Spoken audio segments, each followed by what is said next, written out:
friends here. I think I know pretty much everyone. And I was particularly delighted to be able to do a book launch presentation at CIIS. So many of the ideas in the book have been shaped by people I've met here, ideas I've encountered in the PCC program. I first started writing the book in 1999, not intending at all to even write a book. I was just making notes for myself to try and understand my own worldview. I'd been studying astrology since I was 17, 1989, and I felt the need to try and understand or try and formulate a worldview in which astrology made more sense. So I was just making notes for myself. I was watching Joseph Campbell's Power of Myth video, reading a lot of Jung, and I just compiled a huge dossier of notes. And then I had the idea that I could convert that into a book. So my intention was to write a book on the hero's journey, how to use astrology to illuminate the hero's journey, to illuminate the individuation process. So that's what I intended to do, and then I felt I needed to write one, maybe two chapters to explain from a philosophical or theoretical perspective the fundamentals of astrology. Famous last words. And then Rick had obviously had the same experience with passion, but one chapter became two, became three, became four.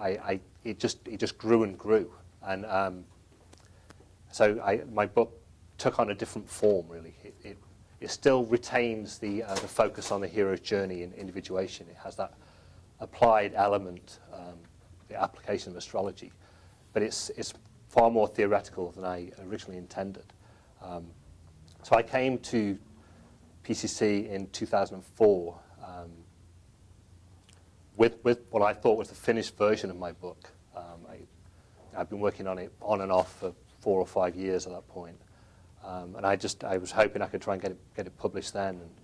And I tried a couple of places, it didn't really work out. And luckily, because I've been so enriched by the material I've encountered in PCC program, teachers like Rick and Sean, Brian Swim, Robert, and David Alancy, every class I took fed into what I'd been writing about in my book. And even though the content is basically the same as it was in 2004, I just benefited so much from the greater context that studying afforded me.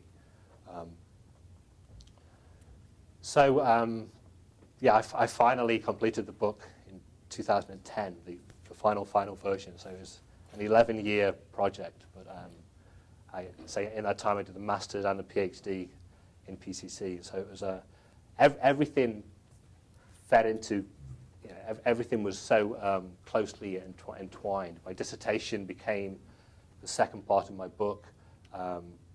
Every term paper I wrote, I used that as a focus that could feed into my book or enhance different chapters. So I was fortunate to have material already written and to be able to use term papers and to improve the quality of my book subsequently. So I just want to start by saying a few thank yous. Thank you, first of all, to the PCC faculty, particularly to Rick, whose work in Cosmos and Psyche and Passion of the Western Mind has been deeply influential on what I've done. And I was using astrology in a slightly different way than I am now when I came to CIIS. And those of you who know Dane Rudyard's work or Liz Green or Stephen Arroyo, I was coming from a more psychological, astrological perspective. And then I really, since 2004, assimilated Rick's archetypal approach to astrology, which really made the connection with Jungian psychology and Jung's model of individuation that much more coherent and cohesive. So thank you for all the work you've done. And but equally, work of Brian Swim in cosmology became very influential on my ideas.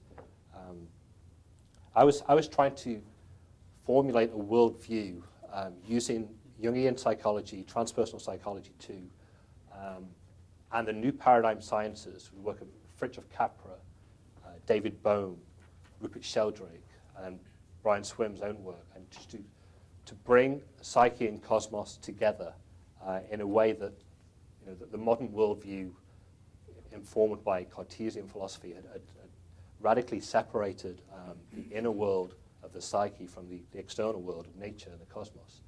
And obviously so much of what we do here at CIIS and PCC is concerned with overcoming the damaging consequences of that dichotomy. So really that's what the second part of my book does. The second part of my book is a theoretical piece that's intended to show how the deeper dynamics of the psyche are connected to the structural order of the cosmos.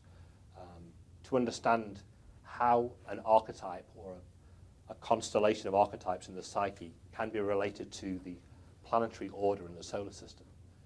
Because I felt that was a major stumbling block in why people could not accept, even hypothetically, that astrology might have any validity. People just, even if you could present a huge body of evidence to someone that correlations were valid, people were like, but how can a planet influence what's happening to me in the depths of my own experience? So I really wanted to address that question. And again, Rick's framework of using Jung's model of synchronicity and illuminating the Platonic, Jungian, and mythic dimensions of archetypes really provided a framework within which I was able to work and able to do that. So all through my writing, I had the temptation to split the book into two. I thought, well, maybe I should just deal with the theoretical issues in one book and look at like the hero's journey and mythology, individuation in another book. But I felt in order to bridge this dichotomy that it was essential to keep those focuses together in one volume. And so, so this is why the book's in three parts. The first part really addresses the need for a new mythic perspective to inform our time.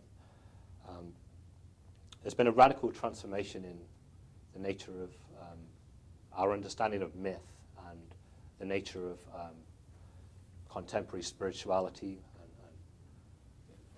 people's understanding of human nature. And from Nietzsche's declaration of the death of God, there's been a decline, a dissolution of the established traditional religions.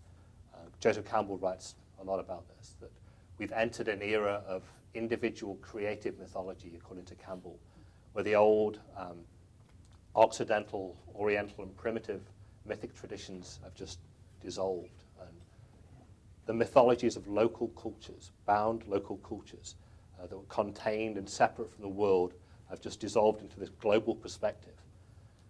So Campbell felt that we needed a new form of mythic orientation. And he saw that as resting with the individual.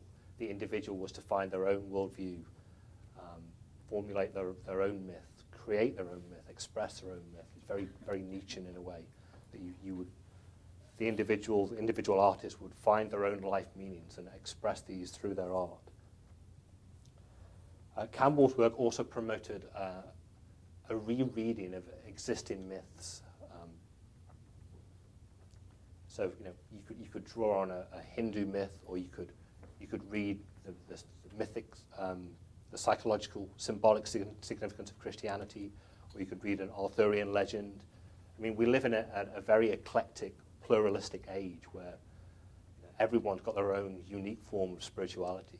And it's not immediately apparent how these diverse forms of spiritual expression are related, if they're related at all. I mean, this is a challenge of post-modernity, really, that things become so pluralized, so diverse, that there's no coherent framework within which to understand how one person's spiritual experience psychological experience could be related to another.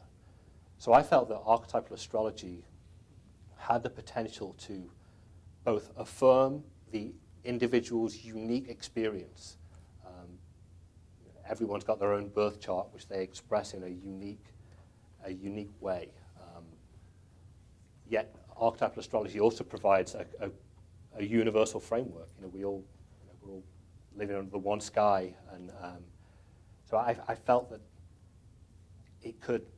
archetypal astrology could inform the era of individual creative mythology and offer a universal perspective, so that everyone could say, okay, I have my own unique life path, but I can understand how that's related to your unique life path, because we're just expressing the same archetypal principles in different ways.